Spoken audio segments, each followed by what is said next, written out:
नमस्कार बंधुरा आशा करी सकलेई भालो आछेन। आज के एक टिफिन रेसिपि आपनादेर साथे शेयर करब। खूब कम समये हेल्दी टिफिन रेसिपि। এই রেসিপিটা কিন্তু তৈরি করলে এর সাথে তরকারির কোনো প্রয়োজন হয় না। সস দিয়ে খেতে পারেন বা শুধু মুখেও খাওয়া যায়। আর সকালবেলায় বাচ্চাদের যদি টিফিন বক্সে এটা দিয়ে দেন, ওরা কিন্তু খুব আনন্দে টিফিন শেষ করে বাড়ি ফিরে আসবে। দেখুন এই রেসিপি বানানোর জন্য আমি কি কি নিয়েছি। প্রথমেই একটা বাটিতে আমি নিয়ে নিয়েছি 1 বাটি আটা। আপনারা ময়দা দিয়েও বানাতে পারেন। দিয়ে দিচ্ছি 2টো ডিম।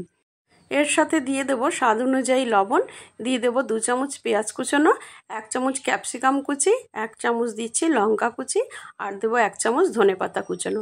আপনারা বাচ্চাদের জন্য বানালে কাঁচা লঙ্কার বদলে হালকা করে গোলমরিচের গুঁড়ো ব্যবহার করতে পারেন। দেখুন সমস্ত উপকরণ আমি মিশিয়ে নিলাম। এবার এখানে অল্প অল্প জল দিয়ে গুলে একটা ব্যাটার তৈরি করে নেব। ব্যাটারটা যেন খুব পাতলা না হয়, মিডিয়াম থিকনেসের একটা ব্যাটার তৈরি করে নেব। দেখুন অল্প অল্প জল দিয়ে আমি গুলে নিচ্ছি। আপনারা রেসিপিটা বাড়িতে একবার ট্রাই করবেন, আপনাদের খুব ভালো লাগবে। আর যদি ভালো লাগে একটা লাইক করবেন, বন্ধুদের সাথে শেয়ার করবেন, দেখবেন অনেকেরই কাজে আসবে। আমার চ্যানেলে নতুন বন্ধু হলে সাবস্ক্রাইব করে আমার পাশে থাকার অনুরোধ রইল। ব্যাটারটা কিন্তু তৈরি হয়ে গেছে, এবার ভেজে নেওয়ার পালা। দেখুন এরকম টাইপেরই ব্যাটারটা তৈরি করতে হবে। একটা ফ্রাইং প্যানে আমি অল্প পরিমাণে তেল দিচ্ছি। খুব কম তেলেই কিন্তু এটা ভাজা যায়। আর তেলটা ভালো করে দেখুন ছড়িয়ে দিয়েছি। এবার তেলটা ভালো করে গরম হয়ে গেছে, এতে 1 হাতা করে আমি ব্যাটার দিয়ে দেবো। আর 1 হাতা ব্যাটার দিয়ে হালকা করে একটু ছড়িয়ে দেবো। এক পিঠটা ভাজা হয়ে গেলে উল্টে দেব। যখনই দেখবেন উপর পোর্শনটা একটু শুকিয়ে এসছে তখনই উল্টে দেবেন। আর অপর পিঠটাও আমি ভেজে নেব। আর কিন্তু তেল দেব না, ওই তেলেই ভাজা হয়ে যাবে। আর এইভাবে আপনারা একবার ভাজবেন, চেপে চেপে খুন্তি দিয়ে দেখবেন খুব বেশি তেলের প্রয়োজন হয় না এই রেসিপিটা তৈরি করার জন্য। ডিম আছে, খুব তাড়াতাড়ি ভাজা হয়ে যায়। দেখুন রেডি হয়ে গেছে একদম রেসিপি।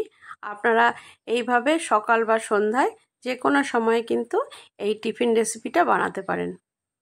দেখতে পেলেন কত জলদি হয়ে গেল। একটা বানাতে কিন্তু 1 মিনিটের বেশি সময় লাগে না। এইভাবে আপনারা তৈরি করে নেবেন।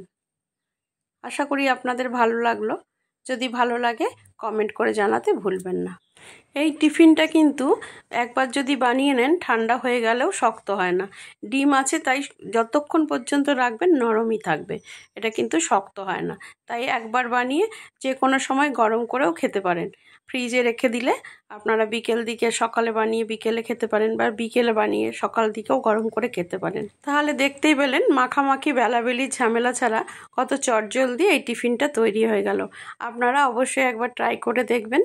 আজ তাহলে এই পর্যন্ত, আবারও দেখা হবে অন্য কোনো রেসিপির ভিডিও নিয়ে। সবাই সুস্থ থাকবেন, ভালো থাকবেন, নমস্কার।